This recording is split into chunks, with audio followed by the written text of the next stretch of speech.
사람들은 이제 쉽게 얘기해서 중도금 연체제도 내야 되고요. 네. 그다음에 잔금 미납에 따른 연체제도 내야 되고 두 개의 그 연체제를 물어야 되는 상황인 거죠. 부국장님 기사를 보니까 이제 수많은 그 피해 사례가 나오는데 예. 그분들은 왜 분양받았고 지금 뭐 어떤 상황인지 좀 구체적으로. 예, 그래서 이분들의 공통된 얘기는 나는 실소유자다.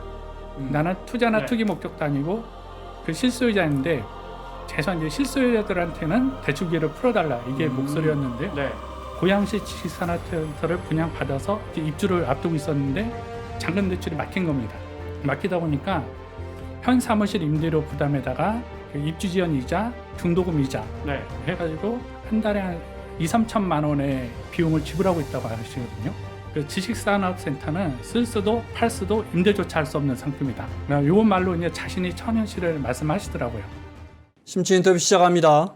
도시형 산업공간이라 불렸던 지식산업센터 문제 잘 아시죠? 네, 지금도 미분양이 넘쳐서 아마 우리 3프로 시청자분들 중에도 분양 받으신 분들 있으실 텐데 지금도 65개 사업장의 40%가 미분양이 됐고, 이건 근데 사실은 건설사 입장의 통계고 이미 분양받은 분들은 다 지어줘도 사실상 입주가 안 되는 공간이 너무 많은데 이 문제 어떻게 할까요? 오늘 그래서 이 문제 시리즈로 집중 취재하신 파이낸셜 뉴스의 이종배 부국장님 모셨고요. 어서 오십시오. 네, 안녕. 반갑습니다. 그리고 한양대 부동산융합대학원의 최원조 박사님 모셨습니다. 어서 오십시오. 네, 안녕하세요. 네, 박사님께 좀 구조적인 문제, 또 우리 저 부국장님은 현장 취재하셨으니까 예.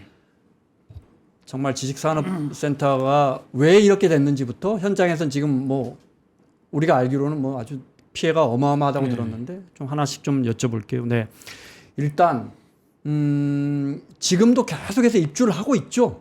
지어지고 있죠. 예, 계속 지어지고 있는데 네. 문제는 이제 입주가 안 되면서 그냥 뭐 불 꺼진 집이 되고 있는 거죠. 네. 사무실이 되고 있는 거죠. 네. 현장 다녀보시니까 어떠세요? 예를 들자면요. 네, 상황이 어떻습니까? 아마 앵커님께서 생각하신 이상으로 좀 심각하다면 보시면 될 것 같습니다. 예를 들어가지고 이제 제가 한번 경기 인덕원에 네. 그 모 단지를 현장을 다녀봤는데요. 그분 시행사분하고도 인터뷰를 했는데 그 총 사업비가 1,600억 원 정도 들었다고 합니다. 네. 근데 입주율은 5%입니다. 나머지 그냥 다 이제 거의 이제 회사를 접을까 고민하고 계신다고 들었고요. 뭐 고양시 덕은지구만 가봐도 뭐 빈 지산이 넘쳐나고 있습니다. 근데 이 지산의 가장 큰 단점은 이제 정형화된 통계가 없다는 건데요. 최근에 이제 대한건설협회가 전국 65곳의 그 지산 사업장을 대상으로 조사를 한 자료가 있습니다. 네. 근데 어느 분들이 이게 뭐 표본이 작다 이렇게 말씀을 하실 텐데 이 건설협회에서 처음으로 그 건설사를 대상으로 진짜 심도 있게 뽑은 자료입니다. 그래서 되게 의미가 있는데요. 지난 2022년 이후 공급된 지산의 40%가량이 미분양으로 남아 있고요. 네. 아까 말씀하신 일부 단지의 경우는 뭐 절반 이상이 미분양이고 심지어는 뭐 80%가 미분양인 것도 많습니다. 그러니까 그 또 다른 자료도 있는데요. 세이노라는 그 지산 전문 컨설팅 업체가 있습니다. 네. 근데 이 업체에서 조사한 자료가 있는데요. 아마 앵커님께서 지산이 얼마 정도 공급됐다고 보십니까? 글쎄요, 그게 이제 제가 어떻게, 그러니까 그거 한 동이라고 해야 되는지. 그러니까 이제 단지, 네, 예, 한 연면적 단지. 예. 네, 그 사업장이라고 해야 할지. 네. 제가 앞서 오프닝에선 사업장이라고 했는데 그게 한 1,000개 사업장이 넘는다면서요. 예, 그렇죠. 그거를 한번 그 연면적으로 한번 따져봤습니다. 네. 따져봤는데 2020년 이후 올 2월까지인데요. 그 연면적 기준으로 358만 평방미터가 공급이 됐고요. 네. 이게 이제 여기서 이제 55%가 주인을 찾았고 45%는 미분양인데요. 말씀하신 대로 이제 이게 엄청난 여의도 면적의 여의도 빌딩이 한 16배 되는 규모로 보시면 됩니다. 네. 되게 큰 면적이고요. 그 중에 절반은 미분양이라고 그렇죠. 말씀하셨는데 예. 그거는 이제 미분양이고 안 예. 팔린 거고. 예. 그럼 팔린 분들은 네. 본인이 들어가 사업을 하시거나 임대가 되고 있느냐? 그것도 아니죠. 그것도 아니잖아요. 예, 그러니까 미분양이 다 미입주로 연결되는 거고 결국에는 지금 가장 중요한 게 이제 미입주가 늘어나는 게 문제죠. 예. 네. 하나씩 따져보겠습니다. 일단 예. 박사님, 네. 지식산업센터 옛날 공장형 뭐 아파트형 공장? 아파트형 공장. 예, 그 이제 법이 바뀌어서 그렇게 된 거 맞습니다. 아니에요? 예. 어쩌다 이렇게 많이 공급된 거예요? 그러니까 아파트형 공장은 공업 지역에다만 질 수 있었는데 이제 판교 테크노밸리가 굉장히 성공을 하게 됩니다. 그러니까 우리 일기 신도시가 배드타운이라고 부르거든요. 근데 이게 쉽게 말해서 내가 직장이 있어야 그 지역이 발전을 하는데 그게 안 된 거죠. 그러다 보니까 이제 판교 테크노밸리가 이제 처음으로 그 이제 좀 성공했다. 그러니까 너도 나도 수도권에 있는 지자체들이 이거를 우리도 좀 할 수 있게 해달라. 그러면서 이제 법이 좀 완화가 됐죠. 그래서 그렇죠. 삼종 일반 주거나 뭐 이런 지역들도 이제 다 그 지식산업센터 분양을 할 수 있게끔 바꿔줬고, 네. 그다음에 뭐 IT, BT 이런 업종들 뭐 이런 제한을 좀 뒀고, 그다음에 또 거기에 입주한 회사들 임직원들을 위한 통합형 기숙사 같은 것도 좀 허가를 해줬고. 근데 이게 문제가 2000년도 이후에 코로나 때 그때 제로금리에다가 그다음에 유동성이 풍부해지니까 그랬죠. 너도 나도 부동산에 막 투자하는 열풍이 불었죠. 근데 아파트나 이런 데는 이게 뭐 인구 배분부터 여러 가지 지자체 문제가 많거든요. 그러니까 이게 부동산 투자 상품으로 이렇게 어떻게 보면 약간 변질이 된 거예요. 네. 그러니까 실제로는 지식사업센터 안에 실제로 들어와서 일할 회사들이 많이 중소기업들이 많이 들어와 줘야 되는데 이게 좀 그러니까 쉽게 말하면 예를 들어 고향의 덕은지구 같은 경우는 DMC 옆에 있잖아요. 거기는 제가 이제 그때 고양시 직접 이제 도시계획위원 할 때 그 자리는 그 DMC에 있는 사람들의 어떤 주거 공간이 좀 많이 들어와야 되는 공간이다. 거기 출퇴근도 힘들고 거기다가 뭐 이런 걸 해놓으면 되겠냐 이런 얘기들도 많이 네. 해드렸는데 어쨌든 시 입장에서는 그래도 직장이 좀 많아야 된다. 근데 그런 식으로 수도권 특히 이제 뭐 서울은 그나마 조금 나은데 수도권에 엄청나게 많이 분양이 된 거죠. 근데 문제는 이제 그게 수요가 없는 거죠. 지금 말씀하신 대로 이제 그 지식산업센터가 그 2020년부터 네. 그 수도권 공량 총량제에서 제의가 됐습니다. 그러니까 이제 그 교수님 말씀대로 아, 그냥 맞아요. 예전에는 수도권에 공장 못 짓게 돼 예, 있잖아요. 예, 공장 네, 청량제가 딱 적용이 됐고요. 거기도 지산도 규제 대상이 됐습니다. 근데 그게 제외되면서 그냥 민간이나 지자체에서 우죽순으로 이렇게 공급을 했고요. 이제 산업단지공단 통계를 보니까요. 그 지금 한 여의도 면적의 76배 규모가 지금 공급이 돼 네. 있고 그 준공하고 있고 미착공 상태고요. 근데 문제는 이제 그 이 가운데 상당 부분이 또 미착공으로 남아 있다는 겁니다. 미입주도 더 문제지만 아직도 지을 게 더 예. 남아 있다. 그러니까 1억화를 받은 거죠. 네. 1억화를 받았는데 받았는데 예. 문제는 땅을 이미 샀어요. 브릿지를 통해 가지고. 그래서 우리가 지금 부동산 PF 부실화 그렇죠, 정리도 그렇죠. 하고 이런 것들을 하는데 네. 지방 같은 경우가 이제 이런 것들이 분양도 어렵고 지금. 그렇죠. 예. 근데 결국 그게 뭐냐? 지역의 중소건설업체가 어려워지는 거예요. 분양이 안 되면은 그럼 지방 경제가 이게 문제가 되는 거예요. 그렇죠. 그래서 이제 네.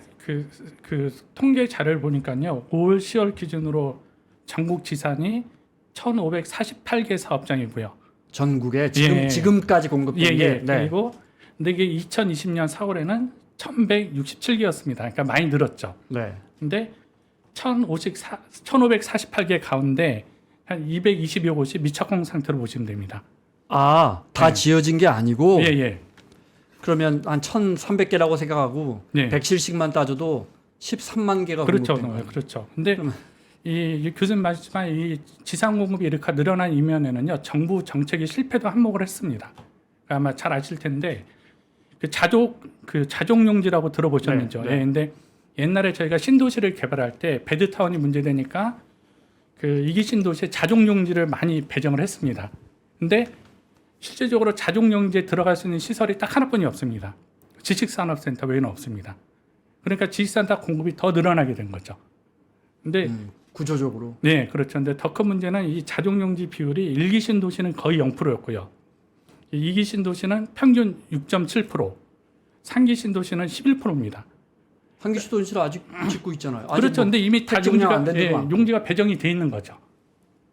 몇 퍼센트라고? 3기? 11%요. 그러면 3기 신도시 지금 정부가 서둘러 공급하는데 거기에도 지금 10% 정도는 이렇게 선이 그어져 있어서 그 안에는 무조건 지식을 넣어라. 지식산업산 지산을 넣어라. 네. 그러니까 지금 자족용지가 일기 신도시는 다 배드타운이 됐다. 근데 판교 테크노밸리가 성공을 하면서 우리는 배드타운보다 좋은 일자리를 많이 끌어들여 가지고 네. 그 지역 경제를 발전을 시키겠다고 해서 그런 이제 효과를 얻기 위해서 그걸 막 시작을 했는데 그렇죠. 예. 문제는 대기업이 안 들어가니까 중소기업만 가지고 이런 판교 테크노밸리 같은 이런 것들이 이제 안 만들어지는 거죠. 그러다 보니까 이게 분양도 잘 안 되고. 네. 근데 지금도 물론 지자체들 중에 일부는 좀 제대로 가는 데도 있어요. 전혀 없는 건 아니고. 근데 이게 우후죽순 너도 나도 다 만들다 보니까 그러니까 이게 지금 분양을 받았는데 분양 받은 분들은 아까 얘기했던 내가 들어가서 하는 경우도 있지만 투자 그러니까 상가하고 똑같은 거예요. 내가 투자를 받고 상가에서 그 장사하실 분들 모셔오잖아요. 임대. 근데 그게 안 되는 거죠 지금. 근데 문제는 아까 얘기한 대로 지금 이미 분양을 받으신 분들은 이 계속 그 대출 받아가지고 이걸 했기 때문에 그렇죠. 예. 이자도 내야 되고 이런 문제들이 계속 이제 불거지니까 지식산업센터 문제가 점점 더 지금 점점 더 그러니까 우리가 생활용 숙박시설도 네. 그때 처음에 할 때는 호텔이 모자라서 이걸 시작을 했는데 생숙이라고 하잖아요. 생식이라고 네. 그러는데 근데 이게 1가구 2주택에 포함이 안 된다. 주택수에 포함이 안 된 그러면서 내 집처럼 살 수 있다. 이런 식으로 이제 좀 약간 왜곡돼 가지고 분양이 막 되다 보니까 네. 입주할 때 되니까 나 집처럼 못 들어가는데 대출도 안 되는데 뭐 안 되는데 그래서 결국 정부에서 그 작년에 생숙을 이제 주거용 오피스텔로 이제 바꿔줬죠. 네. 근데 바꿔주는 것처럼 이게 지금 초기에 조금 이제 잘못된 그 정책도 있었지만 근데 그런 것도 있지만 우리만 그런 건 아니거든요. 코로나 때 미국이나 유럽이나 이런데 지금 오피스들이 재택근무를 다 시키니까 오피스가 공실이 확 늘어난 거예요. 근데 재택근무를 해보니까 굳이 회사를 안 나가도 돼. 그러다 보니까 우리나라에서 지금 저기 해외 부동산 펀드 손실이 지금 엄청나게 크다 이렇게 계속 나오잖아요. 네. 그렇죠. 네. 네. 그러니까 이제 미국이나 이런 데서도 오피스가 계속 공실로 남아있으니까 문제가 되니까 어차피 거기도 주거가 모자라니까 이제 주거 전환을 좀 쉽게 할 수 있도록 지금 바꿔주고 있는 거예요. 그러니까 지금 나오는 얘기들은 생숙도 결국은 이제 주거용 오피스텔로 바꿀 사람은 바꿔라. 호텔로 쓸 사람은 빨리 숙박업 등록을 해라. 그러니까 그렇죠. 정부에서 네. 계속 하고 있는데 지금 뭐 지산뿐만이 아니죠. 지금 코로나 이후에 온라인 쇼핑 급증했잖아요. 그래서 온라인 쇼핑 뭐 쿠팡 네이버뿐만이 아니라 알리익스프레스, 테무, 시인 뭐 중국 업체까지 한국에 들어와서 장사가 안 돼. 장사가.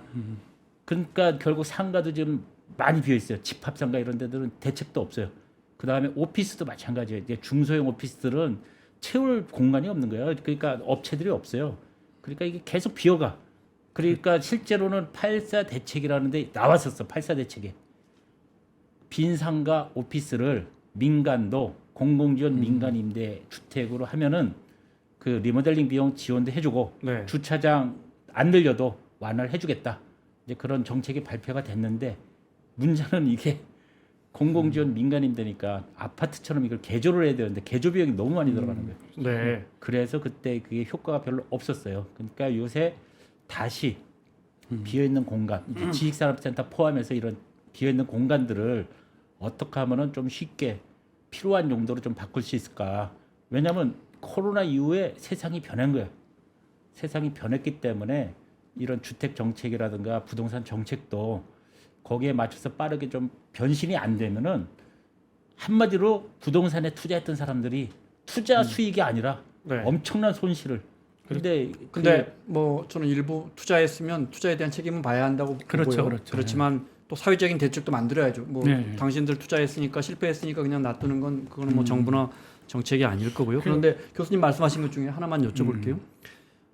그 8월 달에 나온 대책 중에 빈 상가는 그러면 임대로 돌릴 수 있도록 확정이 된 겁니까? 그러니까 8사 대책이라고 그러는데요. 네. 그건 몇 년 전에 나왔어요. 2사 대책 나올 때. 네. 근데 그거는 그때 이제 공공지원 민간 임대. 그러니까 원래 LH에서 하던 공공지원 민간 임대 사업을 민간도 좀 할 수 있게 해줬는데, 근데 왜 어려웠냐? 상가나 오피스는 화장실이 한 군데 있잖아요. 그러면 보통 집은 다 화장실이 다 있어야 되니까 네. 배보다 배꼽이 더 큰 거야. 아니 근데 지금 홍대나 뭐 가로수길이나 홍대 2, 3층 이런 데는 홍대 이렇게 산울림 소극장 이쪽은 제가 여기 사무실에 있어가지고 잘 아는데 그 정말 공실이 너무 많거든요. 그렇죠. 그럼 거기 예를 들어 거기 제가 목욕탕 만들고 싱크대 해서 임대를 월세를 받으면 불법입니까? 그러니까 불법인 용도가 있고, 그러니까 우리가 건물에 대해서 인허가 받을 때 네. 그 불법인 용도, 그러니까 지금 지산 같은 경우도 되는 거 안 되는 게 완벽하게 구별이 돼 있어요. 그러니까 지금 필요한 용도를 넣으면은 당연히 채워질 거 아니에요. 네. 빈 공간이. 근데 지금은 채울 수 있는 게 많지 않은 거예요. 그러니까 대책도 쉽지 않다. 그렇죠. 네. 그래서 그거를 지금 10.15 대책 발표를 할 때 요번에 이제 상가나 오피스나 지산 같은 경우에 이거를 주거 용도로 이렇게 변경하는 거에 대해서 정부가 이제 지금 용역을 하고 있어요. 네. 아우리라는 데서 용역을 하고 있고 내년 1월 달에 용역 결과가 나오면은 그걸 바탕으로 조금 이제 생숙을 주거용 호텔로 바꾼 것처럼 네. 좀 이거를 대책을 발표를 할 것 같아요. 근데 아까 얘기한 대로 주거로 바꾼다. 우리가 아파트로 바꾸는 게 아니거든요. 다 쪼개가지고 거기에 화장실 다 만들려면 배보다 배꼽이 더 그 투자한 돈부터 더 많이 들어가. 주차장도 넣어야죠. 그렇죠. 그러니까 이제 그런 거는 좀 완화해주면 되는데 공유 주거 뭐 공유 그 차량으로 해주면 되고, 근데 그런 거는 이제 생숙처럼 완화를 해주면 되는데, 그래서 지금 오히려 지금 우리 그 전세가 지금 소멸돼 가고 있잖아요. 그러면서 월세가 지금 폭등을 하고 있다. 젊은 사람들 지금 월세 특히 이제 빌라하고 오피스텔이 전세 사기 이후로 그러니까 갭 투자가 안 되니까 공급이 급감을 했어요. 그러니까 지금 이런 월세가 지금 폭등을 하고 있는데 그 요새 뜨는 사업 중에 하나가 기업형 임대주택이에요. 그 다음에 코리빙이라고 그러죠. 공유주거. 공유주거 사업이 예를 들어서 SKD&D라든가 망그로브라든가 이런 회사들이 이제 건물을 공유주거 이렇게 쉽게 말해서 화장실 한 군데 있고 그 뭐 샤워 시설 이런 것도 한 군데 있고 방에 침대하고 책상만 있어. 근데 그런 식으로 이제 아까 상가라든가 오피스라든가 지산을 용도를 바꿀 수 있게 해주면은 그럼 리모델링 비용도 적게 들어가고 그러면 또 굉장히 많은 그 원룸이 공급이 되기 때문에 그러면은 월세 폭등하는 것도 어느 정도 완화가 돼요.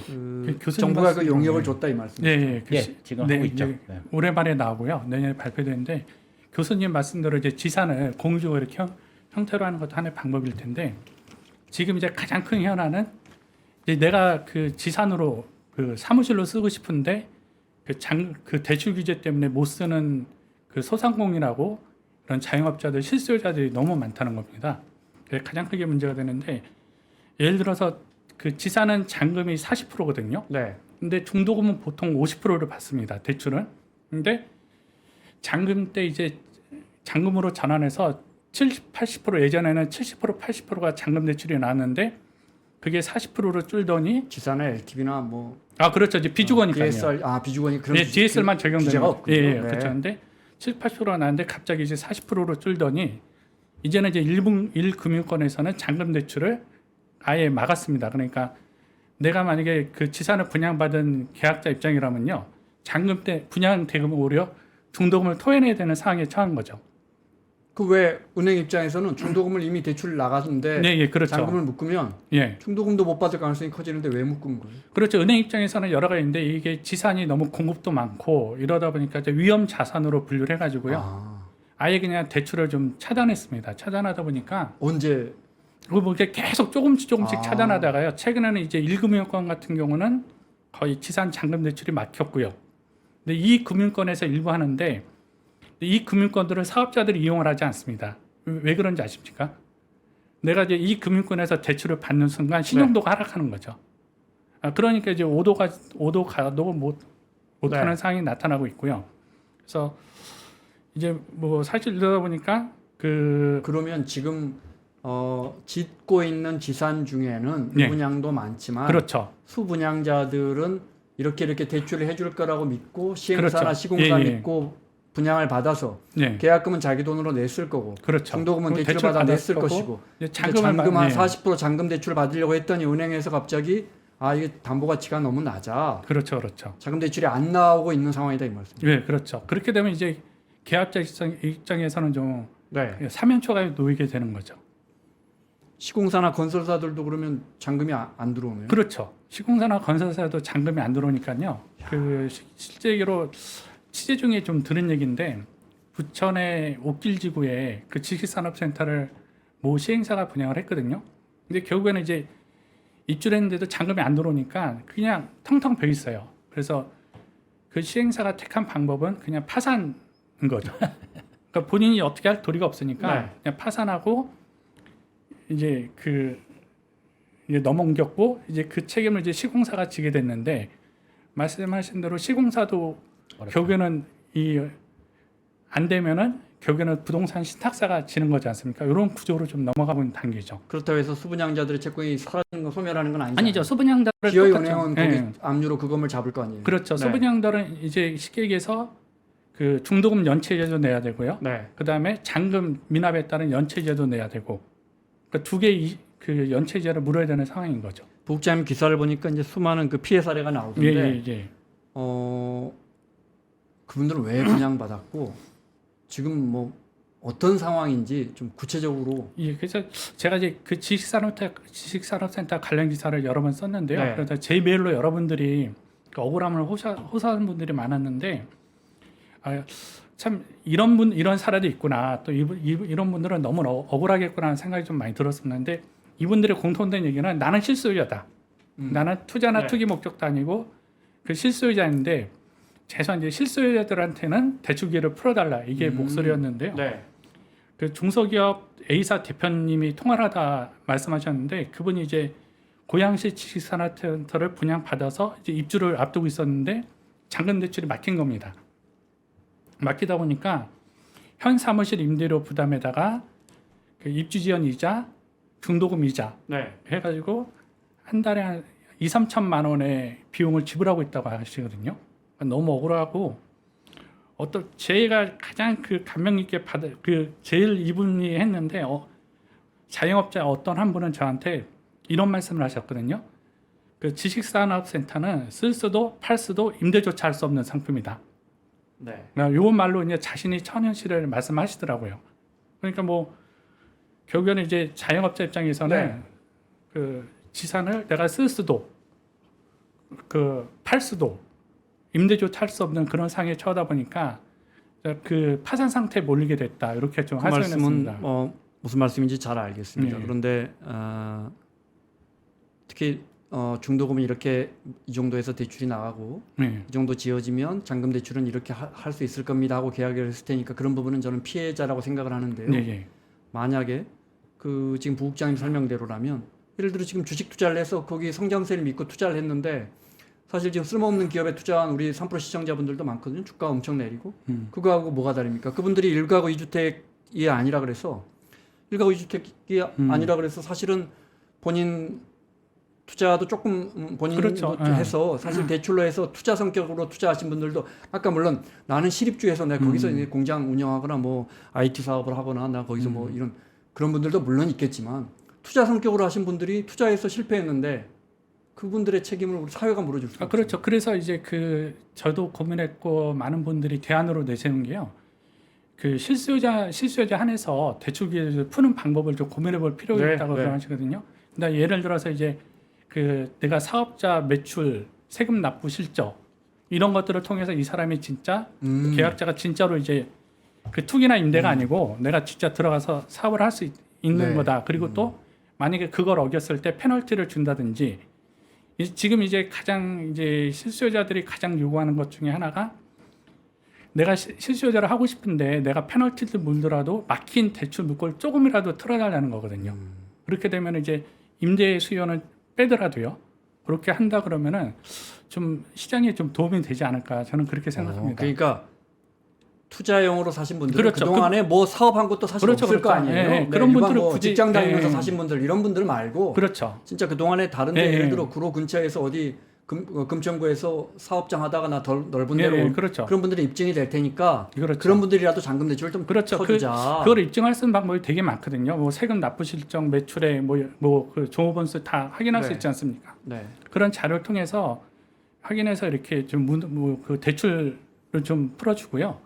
만약에 그걸 어겼을 경우에는 뭐 지금처럼 뭐 은행 담보대출 받고 실거주 의무 위반하면 페널티를 물지 않습니까? 네. 그런 있던 제약들을 걸면은 좀 그 한편에서 우려하는 그 투기까지도 정부가 풀어줘야 되냐 네. 그 부분을 좀 불식시키지 않을까. 그래도 근데 이제 문제가 뭐냐면요. 한 건물 안에 실수요자가 예를 들어서 한 20~30%밖에 안 된다. 네. 그리고 또 투자하신 분들도 어느 정도 있을 거고. 교수님 그러니까- 조금 예, 마이크를 예. 가운데로 옮겨 주십시오. 예. 네, 네, 죄송합니다. 그러니까 네. 이제 지금 문제가 그 실버타운 같은 경우가 지금 최근에 그런 문제들이 생기고 있어요. 새로 지금 지어진 데들을 입주가 조금 미진한 데들은 관리비를 엄청나게 내야 되거든요. 나머지 분들 것까지. 근데 뭐 그런 경우도 있지만 그러니까 지금 생숙도 비슷해요. 한 건물 안에 누구는 숙박을 난 쓰고 싶다. 누구는 주거용 오피스를 바꿔달라. 그래서 국토부가 그거를 그러면 층 단위로 이렇게 끌어서 이렇게 할 수 있도록 이렇게 해줬어요. 근데 이게 사실적으로는 누구는 실 입주를 하고 있고 누구는 호텔로 쓰고 이게 말이 안 되잖아요. 근데 지산도 그래서 지산도 일단은 어찌됐든 건물을 아까 불허 용도가 너무 많은데 그래서 지금 그걸 활성화를 좀 시켜보자 하는 게 많고요. 그 다음에 아까 주거로만 바꾸는 게 또 좋은 건 아니다. 그렇죠. 공유 주거로만 바꾸는 게 좋은 게 아니고 지금 우리나라에 그 최근에 중국 무비자 관광객 때문에 올해 한 2천만 정도의 관광객이 들어올 걸로 예상되고 있어요. 근데 새로 호텔 지금 질 수가 없어. 부동산 PF도 막혔고 리츠도 안 되고 다 어려우니까. 그러니까 지금 이런 숙박 용도도 많이 필요한 거예요 지금. 그런데 어떻게 보면은 그러니까 지식산업센터에 비어있는 공간이나 아까 그 비어있는 오피스라든가 이런 것들을 이렇게 좀 유연하게 바꾼다. 근데 그 지역에 맞게끔 그러니까 좀 선택할 수 있는 그런 용도를 좀 많이 네. 이렇게 좀 풀어줘야. 왜냐하면 지금은 세상이 너무 빨리 변하기 때문에. 아까 제가 예를 들은 홍대 같은 경우는 그럼 그렇죠. 만약에 홍대에 뭐 지산은 없는 것 같은데 만약에 지산이 있다면 여기는 그냥 숙박으로 할 수 그렇죠. 있게끔 풀어줘라. 예를 들어서 왜냐하면 그 10월달에 그 에어비앤비가 오피스텔 영업을 다 중단을 시켜버렸어요. 아 지난달부터요? 예. 오피스텔에서 에어비앤비 하는 건 불법이다. 예, 아니 그 아, 어찌됐든 원래 불법이었잖아. 예 원래 네, 불법인데 네. 작년에는 신규를 막았고 올해 10월달에는 기존에 하던 사람들 거를 다 숙박업 등록을 안 하면 다 막아버렸어. 네. 근데 에어비앤비뿐만이 아니라 유사한 그런 업종들 통해 가지고 약 4만 실 정도가 막혀버렸어요. 근데 그러면 숙박이 지금 안 되거든. 근데 아까 얘기한 대로 조그만 상가라든가 이런 것들을 그러니까 호스텔이라든가 이런 걸로 바꿔가지고 지금 이렇게 활용을 하면 되거든요. 수요는 넘쳐나.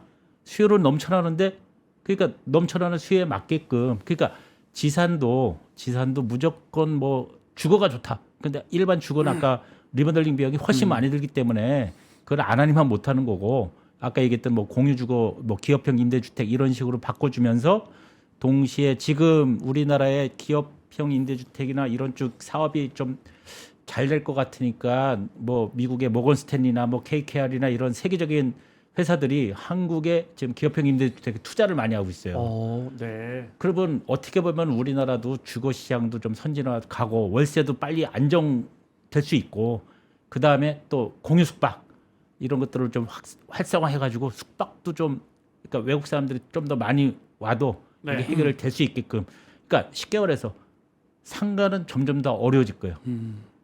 그 지금 온라인 쇼핑 계속 늘어나고 있고 배달 음식 배달도 계속 늘어나고 있고 그러니까 솔직히 상가 점점 어려워질 거고 공급이 너무 많아요. 예 공급도 너무 많고 여태까지 문제도 너무 많았고 불필요한 그러니까 큰 지금 상가 이번에 홈플러스 사태도 대형마트들도 안전지대가 아니에요. 지금 이마트나 롯데마트도 솔직히 장사 안 되들은 다 지금 용도 바꿔가지고 새로 주상복합 짓거나 다 바꾸고 있다고 지금.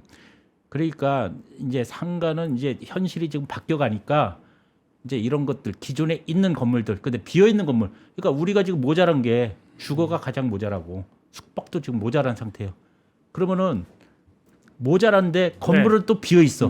그러니까 이거를 실제로 조금만 정부에서 혜택이라는 게 아니에요. 이걸 바꿔준다 하더라도 리모델링 비용도 들어가고 여러 가지 비용이 들어가기 때문에 실제로 수분양자들이 엄청난 혜택 받는 게 아니거든. 그러니까 그 생숙도 그때 바꿔준 것처럼 이런 비어 있는 건물들은 네. 그러니까 최대한 그 뭐 예를 들어 주차가 이제 원래는 주거가 가장 많이 들어가야 되거든요. 그러니까 주거로 이제 바꾸면은 주차를 좀 많이 해야 되는데 공공지원 민간 임대 같은 경우는 공유 차량 있잖아요. 뭐 소카, 그린카 뭐 이런 공유 차량만 이렇게 할 수 있게끔 그러면은 충분히 뭐 차 없는 데도 들어올 수 있기 때문에 그러니까 좀 유연하게 바꿔야 된다. 소방법도 엄청나게 강한데 솔직히 요새 아파트에 불이 나면은 대부분 연기 때문에 돌아가시잖아요. 그러니까 뭐 복도가 작아가지고 거기에 밀려서 하는 그런 경우는 많지는 않거든. 그러니까 이런 것들도 네. 조금 더 현실적으로 예를 들어서 소방법을 이제 조금 완화를 한다. 그러면은 용도 변경을 할 때 예를 들어서 방독면 있잖아요. 군대에서 쓰는 방독면을 의무적으로 배치를 해라. 그 방독면만 쓰면은 웬만한 연기에서도 충분히 건물 밖으로 근본적인 나올 수 대책은 있거든요. 아닌 것 같은데요. 아니, 그런 것들도 대책이 될 수 있다. 실제로 그게 그 생수를 바꿀 때 그게 일부 활용이 됐습니다. 왜냐하면 복도 폭을 지금 원래 주거는 1.8m 해야 되는데 아니 생수 건물을 1.5m로 이미 다 지어놨어요. 알겠습니다. 네, 그런데 그런 것도 교수님 바꿔야죠. 그러면 제가 자꾸 이게 시장주의 입장에서 이야기하시니까 예, 저는 예. 그냥 이게 우리 사회에서 공정한가 입장에서 질문을 드리겠습니다. 예, 예. 그러면 나는 청약 통장 통해서 열심히 청약했어. 근데 지산이 기본적으로 서울은 그렇죠. 많지 않죠, 미분양이. 네, 그런 대로 좀 낮다고 보고 대부분 경기도나 수도권이 문제거나 지역은 더 심각할 텐데. 그렇죠. 서울도 뭐 예. 그런데 나는 주택을 마련하기 위해서 정당하게 대출 기조도 받고 어렵게 당첨돼서 들어왔는데 그분들은 그냥 투자용으로 샀다가 정부가 그렇게 규제를 풀어주면 그렇게 해서 주택으로 슬쩍 바뀌면 왜냐하면 우리가 지난 20-30년 동안 그렇게 해서 오피스텔이 슬그머니 주택이 바뀌었지 않습니까? 주상복합도 주거용지가 50%였다가 맞습니다. 60, 70, 예. 80, 90 하다가 지금 맞아요. 95%까지 주거 아닙니까? 맞아요. 예. 그래서 다 아파트로 바꾸고 있는 거잖아요. 근데 또 생숙 바꿔주고 지산 바꿔주고 이런 형평성 문제랄까요? 네, 형평성 문제를 거론하실 수 있는데요. 그 형평성 문제는 좀 이제 지금 당장에 불을 끄기에는 좀 먼 이슈 같습니다. 그러니까 지금 지산이 처한 당장의 이슈는 그 쉽게 얘기해서 뭐 그 내일 그 시행사 10곳이 무너져도 전혀 이상하지 않고요. 그 많은 분들이 생각하시기에 대형사들, 대형 건설사들도 많이 연결돼 있습니다. 연결돼 있어가지고 이 건설사에도 큰 어려움 미치는 부분 중에 하나고요. 그러니까 이제 당장에 이제 불길을 끄는 데는 뭔가 조치가 필요하다는 게 현장에 그럼요. 예. 그 정책이란 게 그래서 예. 그러니까 네. 특혜 문제가 아니라 지역 같은 경우는 중소 건설사가 무너지면 지역 경제가 무너지는 거예요. 그렇죠. 지방 소멸이 지금 굉장히 빠른 속도로 진행이 된다고요. 거기다가 수도권 자체도 지금 솔직히 일자리도 없고 여러 가지 문제들이 자꾸 생기고 있거든요. 그러니까 그게 단지 거기에 투자한 사람들이 엄청난 혜택을 받는 것도 아니에요. 지금 바꾼다 하더라도. 근데 아까 얘기한 대로 정책이 잘못될 수 있죠. 생활용 숙박시설 정책을 잘못한 거죠. 그럼 처음부터 일가구 2주택에 해당이 안 되는데 이건 주택이 아니어야 된다. 못을 받고 했는데 그걸 계속 분양할 수 있게 놔뒀잖아요. 놔뒀잖아요. 네. 그래서 나중에 결국 바꿔줬잖아요. 그러니까 또 바꾸니까 또 일가구 2주택 싫은 사람들은 또 계약을 해지하고 있어. 생숙해서 그렇죠. 주거용 오피스텔 바꿔줬는데 네. 나는 일가구 2주택이 되니까 이거 싫다.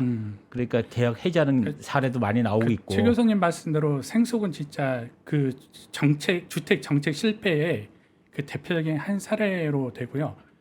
결국에는 이제 지산도 어떻게 보면은 이거를 이제 그 실수요자들한테 이렇게 너는 특혜다 이렇게 떠넘기기에는 좀 정책적인 실패 측면도 그 이야기를 좀 해보죠. 예, 그러니까, 예를 들어 아까 말씀하신 것처럼 3기 신도시만 해도 저 깜짝 놀랐는데 그렇죠, 11%가 자족 기능 지산을 집어넣는다면 3기 신도시가 엄청나게 공급이 되는데 그렇죠. 거기에 또 지산이 얼마나 인허가를 많이 받아놓고 지금 뭐 짓지도 못하고 안 짓지도 못하고 이러고 있나 본데 그렇죠. 그러면 예를 들어 그 택지 공급은 그 줄을 그은 거는 LH가 그었을 거 아닙니까? 택지를 공급할 때. 그렇죠. 그러면 정해진 LH는 법에서 과거에 보면 상가도 국토부가 상가 공급이 4-5년 전에 이미 상가 공급 넘치고 있다고 신규 택지 개발하거나. 그런데 그게 그 교수님 말씀대로 네. 그 이기신 도시 지금 이제 그 지식산업센터가 많이 몰려있는 이기신 도시들이 있거든요. 근데 자족용지율이 6.7%입니다. 되게 높은 거거든요. 근데 교수님 말씀대로 그 당시에 이제 자족용지 비율이 너무 높다, 바꿔야 된다, 낮춰야 된다 이런 얘기가 되게 많았습니다. 근데 한 번 정해지니까 그게 끝까지 가는 거예요. 지금도 가는 거고. 그래서 지금 자족 용지에 대한 문제가 이번에 그 부동산 대책이 또 나왔어요. 그러니까 지금 파주 GTX 역 주변 왜냐하면 자족 용지는 그 아까 얘기한 대로 지식산업센터가 들어가잖아요. 근데 그런 용지로 남겨놓은 거예요. 다요. 근데 실제로는 역 주변에는 주거가 더 많이 필요한 거예요. 주거 약자, 교통 약자들. 근데 거기다가 자족 용지를 잔뜩 해놓은 거야. 그러니까 분양이 하나도 안 돼가지고 그래서 요번에 그 부동산 대책 나올 때 용도를 바꾸기로 했어요. 그렇죠. 자족 용지 그러니까 용도를 바꾸기로 했어. 지금 주거를 이제- 공급을 예. 하겠다 지금. 네. 그러니까 애시당초 그러니까 어떻게 보면은 도시에 그 도시가 자족 도시가 되려면은 이런 그 업무 시설이 많이 같이 있어야 된다 이렇게 생각을 했던 건데 근데 그게 우리나라는 그렇죠. 이게 너무 몰려 있어요. 그러다 보니까 이게 자족 기능이 생기는 게 아니라 그러니까 건설 회사들도 지식산업센터 이름으로 계속 분양을 했던 거고 그 다음에 또 어디는 이제 아예 안 될 것 같으니까 안 한 거고 그러니까 이게 자족 기능을 이미 어떻게 자, 보면 좀 상실해 버린 거죠. 저희가 지금 1,500여 개 사업장 예. 아까 말씀하신 것처럼 그 중에 한 220개 정도는 미착공이죠. 예. 아직 착공도 안 하고 예, 예, 있는데 예. 사업 승인 받아놓고 예, 그렇습니다. 이러지도 저러지도 못하고 있고 1,300여 개나 사업장 그러니까 100실씩 따지면 그게 한 13만 가구 정도를 어림잡았습니다. 공급할 때 제가 여쭤보고 싶은 건 LH는 과연 땅이 이거 건설사들이 지산 땅을 잘 사가니까 분양했을 거 아니에요. 그렇죠. 예전에 잘 그러면 살았죠. 과연 그걸 분양할 때 네. 지금 미입주나 미분양되는 걸 분양할 때 네. 이만큼 들어올 사업장이 없을 텐데 이 수요가 이만큼 되지 않을 텐데 이걸 몰랐을까요? 아니요, 다 알고 했습니다. 알고 했는데 그 당시 이제 교수님 말씀대로 정책 목표가 그 베드 타운이 너무 이슈화돼 가지고요. 그 자족용지 비중을 높게 해야 된다는 게 그 정책적 목표였습니다. 그래서 그게 이제 이기 신도시의 6.7%라는 비율로 적용이 된 거고요. 네. 상기 신도시는 더 높아진 거죠. 11%로. 일하는 직장도 있어야 그게 베드타운이 안 예, 예, 되니까. 맞습니다. 예. 네. 그래서 그게 어떤 정책적 목표에서 움직이기 때문에 이렇게 딱 정해진 거고 이제 결국에는 이제 그 지산 문제가 계속 문제되면서 됐는데 그때도 이제 그러면 자족용지 비율을 탄력적으로 이렇게 바꿀 필요가 있지 않습니까? 근데 못 바꾸는 거죠. 한번 정해졌으니까. 그래서 이 땅은 자족용지는 죽을 때까지 자족용지 이런 식의 구도가 가니까 말씀한 대로 이제 미착공 사업장도 많은 거고 그 이제 앞으로도 공급 가행이 쉽게 얘기해서 쉽게 해결될 소지가 전혀 없는 거죠. 네. 그러니까 지금 문제가 지금 미착공된 데들은 부동산 부실, 그러니까 부동산 PF 부실이 터질 때, 그러니까 작년 재작년에 부동산 부실 그 PF 부실이 엄청 터졌거든요. 브릿지 한 것들도 다 문제가 됐고, 그렇죠. 그러니까 그 전에 이미 인허가를 받아놓은 거예요. 근데 왜 인허가를 쉽게 해줬냐? 지자체 입장에서는 여기다가 업무 시설 잔뜩 넣어서 지식산업센터 같은 업무 시설을 넣어서 일자리 많이 만들어야 네. 우리 지자체 인구가 늘어나고 세수도 늘어나고 그러니까 지자체들이 서로 인허가를 너무 쉽게 빨리빨리 내준 거예요. 건설회사들은 지자체야 하고 하니까 인허가 너무 쉽게 나오고 네. 그리고 분양이 될 거다. 그리고 또 지자체들은 또 이거에 대해서 엄청나게 이제 이런 걸 만들겠다. 우리도 테크노밸리 같은 걸 만들겠다. 이런 홍보도 많이 하고 그렇게 했는데 이제 부실 부동산 PF 문제가 빵 터지기 시작하면서 네. 지금 그 정리를 하고 있는데 지금도 절반밖에 못했어요. 거기다가 지금 우리나라가 가계부채 비율이 너무 높아요. 캐나다 다음으로 세계 2위 수준이고 그러니까 정부에서 지금 가계부채 때문에 주담대부터 이런 것들을 다 강화를 하고 있어요. 그러니까 지금 1금융권도 올해는 거의 다 대출 담보력이 다 소지가 됐다. 그러니까 지금 굉장히 이제 대출을 이제 규제를 하고 있어요.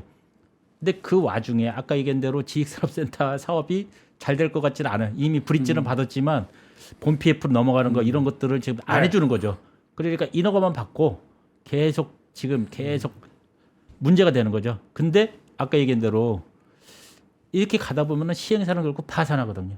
수치인데요. 그러니까 8조 6천억 원이 이제 그 PF 지산 PF 부실로 터질 수 있다는 것을 좀 암묵적으로 얘기를 했고요. 사실 이 건설합회 이런 데도 금융당국에 그 지산의 대출 규제 완화를 여러 차례 건의를 했습니다. 건의를 했는데 금융당국에서는 이제 말씀하신 대로 지산은 투자 상품이다. 지산은 이제 그 일반 분양계약자가 아니다. 네. 지산은 확실한 통계가 없다. 이런 이유를 들어서 계속 이제 뭐 외면하기보다는 이제 수용을 안 하고 근데 있거든요. 또 다른 문제가 다른 부동산 상품들은 다 국토부 소관인데 지산은 산자부 소관이에요. 그게- 지식산업센터라. 그렇죠. 지식산업센터는 산자부 소관이에요. 그러니까 국토부가 여러 가지 대책을 마련을 하는데 그러니까 산자부도 같이 참여를 해가지고 여러 가지 용도 변경 문제부터 여러 가지 이런 것들을 같이 하지 않으면은 이게 그 쉽게 해결될 문제가 아닌 거죠. 그래서 지금 실제로는 이게 1,580개 사업장이기 때문에 엄청난 문제가 될 수 있어요. 이게 엄청난 크게 문제가 될 수 있어요. 그러니까 수도권이나 지방 같은 경우는 실제로는 더 큰 문제가 될 수 있어요. 그러니까 그 아까 제가 얘기했듯이 특혜를 주자는 얘기가 아니에요. 특혜가 아니라 세상이 변했으니까 변한 세상에 맞춰서 그 최소한 주거라든가 숙박이라든가 이런 용도를 쓸 수 있게 해서 분양 받으신 분들이 최소한 손해 안 보는 정도까지는 어떻게든 좀 완화해 줘야 되는 게 맞지 않냐. 뭐 이거 바꿔준다고 뭐 엄청난 돈 버는 거 아니거든요. 반대로 얘기하면은 지금 월세 폭등하고 있잖아요. 전세가 월세화되고 있고 그거 공실이 지금 새로 지려면 엄청난 시간 걸려요. 아니 근데 사실은 또 아파트만 그렇지 일반 연립 빌라는 사실 월세가 더 내리고 있거든요. 그래서 그렇죠. 안 들어가는 거죠. 네. 그래서 사실 이것도 이제 어떻게 보면 연립 빌라에 비견할 주거 형태고 어떻게 보면 아파트에 맞아요. 비견할 그 가운데쯤에 있는 주거 형태인데 어쨌든 자 정부가 어디까지 책임질 문제냐, 어디까지 책임이 있느냐는 사실 이게 민간이 분양하고 민간이 분양받아 수분양자가 됐으니까 문제가 없어 보이지만 문제는 그 땅을 정부가 갈아가지고 정부가 공급했단 말이에요. 그러면서 이게 앞으로 이제 숙박 시설이 많이 부족할 거야. 여기서 이제 숙박용지, 여기는 이제 자정용지 부족할 네, 거야. 여기 이제 자격사. 산업 시설이 많이 부족할 거야. 베드타운 안 되게. 이래서 정부가 어느 정도 책임이 있는지는 잘 모르겠습니다. 시간이 저희가 지금 10분도 안 남아서 그러면 구체적으로 어떻게 바꿀지. 생수군 있잖아요. 예. 생수군 싱크대랑 목욕탕이랑 다 있죠. 당연히 그렇죠, 숙박이니까. 예. 지사는 제가 잘 모르겠어요. 뭐 어떻게 돼 있습니까? 지산도 일부 이제 기숙사가 지산 그 직원 기숙사가 네, 있거든요. 네. 그거는 이제 손쉽게 이제 주거용도로 바꿀 수 있고요. 또 이제 지산 같은 경우는 말씀하신 대로 공유주거라든지 그 대안을 찾으면은 충분히 찾을 수 있다고 봅니다. 공장형 시설은 이 직원들 기숙사는 목욕탕 같은 게 각 실마다 있습니까? 있죠. 그러니까 화장실도 어떻게 됐냐면 당연히, 네.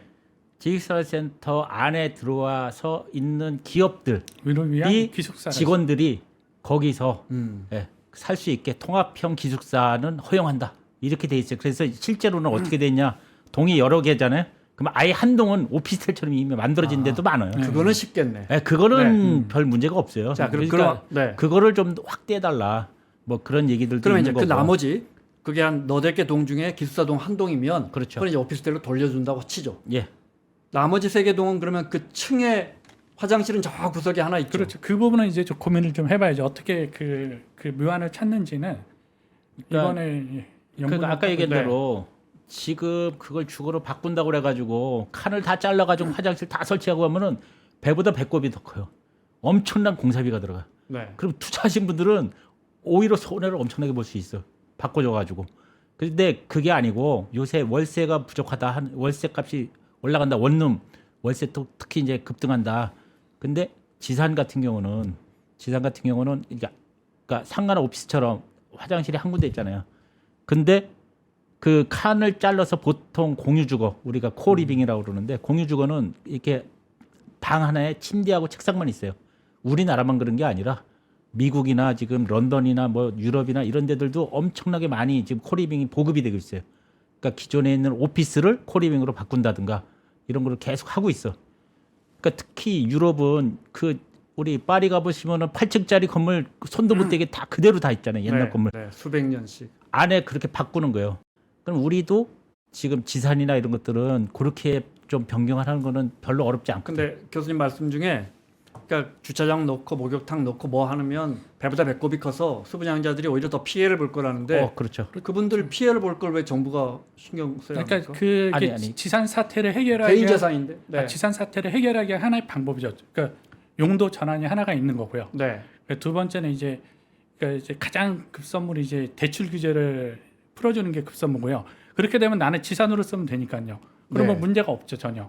근데 그 두 번째는 이제 그래도 이제 뭐 그래도 그 안 팔리거나 악성 지산들은 우리가 이제 사회적으로 쓸모 있는 방법을 고민해보자. 그러니까 두 번째가 이제 용도 변경인 거죠. 네. 근데 교수님 말씀대로 그 이제 외국이나 이런 데 같은 경우는 내가 상업시설로 쓰다가 주거로 바꾸고 싶으면 바꾸고요. 선진국은 그렇게 규제가 예, 엄격하지 예, 않죠. 네. 네. 그래서 이제 말씀대로 이제 일단은 지산이라는 목적으로 쓰고 싶은 분들을 위해서 좀 대출 규제를 조금 열어주고요. 두 번째는 이제 그 주택 공급이나 기타 여러 가지에서 용도 변경을 적극적으로 고려하는 이 두 가지 좀 투트랙으로 간다 그러면은 지산 문제를 그래도 좀 해결할 수 있을 만약에 제가 실수요자라고 봤을 네. 때 저는 실수요자보다는 투자 목적으로 사신 분들이 더 많은 것 같은데 뭐 그럴 수 있죠. 어쨌든 실수요자는 보호해 줘야죠. 네. 근데 아까 그런 걸 증빙하면 네. 정말 설득력 있는 말씀을 하셨는데 실수요자 분들이 분양을 받을 때 시공사로부터 그 안내를 받았을 거 아니에요. 요거 네. 중도금 대출은 이자율은 뭐 3점 얼마에서 얼마 이렇게. 그런데 그 일종의 약속이잖아요. 분양 받을 그렇죠. 때. 그 근데 약속인데 그게 안 해줄 그 잔금 대출을 금융권에서 안 해줄 수도 있는 건가요? 그렇죠. 그 이제 그 저 입주자 모집 공고나 이런 거 자세히 보시면요. 맨 밑에 깨알만한 글씨로 네. 그 이제 중도금 등 대출은 그 정부 정책에 따라 변경될 수 있습니다. 이런 조항들이 있습니다. 이게 그래서 깨알만하게 있습니다. 이게 뉴스거리네. 예, 이게 우리 3프로 시청자분들은 지금 저 부국장님 말씀하신 이 부분 정말 잊지 말아야 돼요. 예, 그 위에 깨알만게 이렇게 써져 있는데요. 네. 그게 이제 사실 그 생숙도 사기 분양 얘기가 많았지 않습니까? 근데 그 키포인트는 말씀하신 대로 나는 분명히 70, 80% 대출받고 알았는데 안 됐던 거죠. 근데 그 계약자들이 대부분 패소를 하셨습니다. 소송에서. 네. 그 이유가 이게 사기 분양이 성립될 수 있는 요건이 아니고 이게 어떤 정책적인 변화란 측면이 법원에서 더 고려한 거죠. 그러니까 그래서 그 아까 얘기한 대로 계약서에는 일가구 주택이 뭐 이런 얘기들이 없어요. 없습니다. 예. 분양할 때 분양 광고라든가 그러니까 사기 분양 광고를 했다 그걸로 하는데 실제 계약서에는 그런 게 없어요. 그러기 때문에 실제로는 피해자가 자꾸 나오는 거고.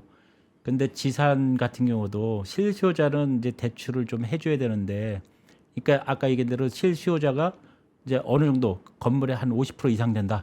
그러면 좀 금융기관들도 그 네. 정부 네. 정책에서 해줄 수는 있는데 만약에 실수요자가 아까 얘기한 대로 뭐 한 20%밖에 안 된다. 근데 문제는 그 시행사나 시공사가 그걸 이제 금융기관에서 결국 금융기관이 그걸 강제 처분할 수도 있잖아요. 그렇게 되면은 이제 은행들이 이게 그걸 주저하는 거죠. 그러니까 이제 그런 문제들도 이제 굉장히 그러니까 복잡한 거예요. 그냥 단순한 문제가 아니고 이게 과연 실수요자가 전체 몇 프로가 들어가 네. 있느냐. 그 다음에 이거를 과연 정상적인 어떤 PF 방식으로 해서 그러면 이제 준공이 되면은 전체를 등기해가지고 등기를 하는데 아까 얘기한 대로 등기했는데 이거 담보 가치가 있느냐 없느냐. 근데 이미 지금 지산 같은 경우는 수도권 외곽 같은 경우는 지금 마피 거래가 굉장히 많이 늘어났어요. 마피. 네. 지금 뭐 실제로 분양받은 거에 비해서 뭐 1억이나 1억 5천 뭐 마피. 금융기관 당연히 그걸 보고 있죠.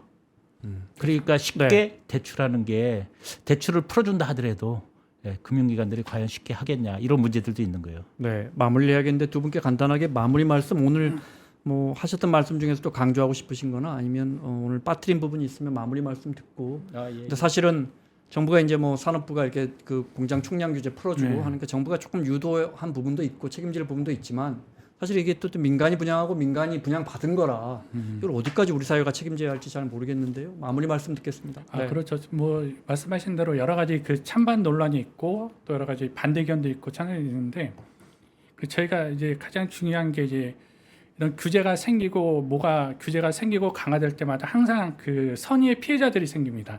근데 선의의 피해자들이 생기는데 그 선의의 피해자들 들에 대한 이 어떤 정책적인 변화나 대안들이 저희는 되게 좀 부족한 게 현실입니다. 네. 그래서 어떤 정책을 내놨을 때 그에 따른 선의 피해자들에 대해서는 꼭 세부 그 추후적으로라도 구제 방안이나 대안들이 좀 나왔으면 합니다. 예. 그러니까 지금 이렇게 문제가 자꾸 생기는 가장 큰 이유가 세상은 너무 빨리 변하는 거예요. 4차 산업혁명 이후에 굉장히 빠른 속도로 온라인 쇼핑이라든가 뭐 배달 음식이라든가 아니면 뭐 그 기업체들 자체도 재택근무하고 지금 세상은 너무 빠른데 네. 부동산 정책은 너무 느리는 거예요. 그러니까 부동산 정책이 오히려 세상의 빠른 흐름에 맞춰서 조금 빠르게 변신할 필요가 있는 거예요. 그게 안 되면은 사회적인 문제가 점점 더 커질 수 있다는 거예요. 그러니까 아까 얘기한 대로 지방 소멸도 지금 심각하고 뭐 건설 부동산 지금 문제도 심각하고 한데 그런 문제들이 너무 세상이 빠르게 변하는데 너무 경직된 부동산 정책 때문에 그렇게 될 수가 있다는 거예요. 그러니까 오히려 지금은 특혜가 아니라 세상이 빨리 변한 만큼 부동산 정책도 좀 유도리 있게 네, 빠른 속도로 변하지 않으면 사회 전체가 피해자가 될 수 있는 거예요. 알겠습니다. 네. 자, 우리 사회 도시형 산업 공간, 네. 정말 촉망받은 투자 대상이었는데 지산, 뭐 우리 사회가 모른 척할 수도 없고 어디까지 구제를 해야 할지 오늘 좀 정말 심도 높게 토론해봤습니다. 파이낸셜 뉴스의 이종배 부국장님 그리고 한양대학교 부동산융합대학원의 최원철 교수님과 함께했습니다. 오늘 시간 내주셔서 감사합니다. 네, 감사합니다. 여러분 안녕하세요. 위스덤 칼리지는 매 시즌 시대가 요구하는 핵심 키워드를 선정해 왔죠. 가장 첫 시즌에는 선택을, 그 다음 시즌에는 직관을, 그리고 이번 위스덤 칼리지 2026의 대주제는 사유, 싱킹입니다. 10초짜리 쇼폼에도 정말 집중하기가 어렵고요. 내 생각과 다른 의견은 매 초의 알고리즘을 통해서 걸러내고 있는지도 모르겠습니다. 이런 말들이 있잖아요. 생각하는 대로 살지 않으면 사는 대로 생각하게 된다. 1시간 또는 2시간 보다가 이거 내가 뭐 하고 있지? 라는 생각을 할 때 생각이 우리의 삶을 제어할 수 있는 것으로 나아가면서 자기의 삶을 생각이 이끌어갈 수 있게 하는 훈련도 해야 되고 또 방법도 찾아야 되는 것 같습니다. 마이클 샌델로부터 시작되는 이 여정, 11개 분야 17분의 연사들과 함께하게 될 위스덤 칼리지 2026. 여러분들의 인생의 새로운 전환점이 되기를 바라겠습니다. 영상 아래 링크를 통해 지금 등록하세요.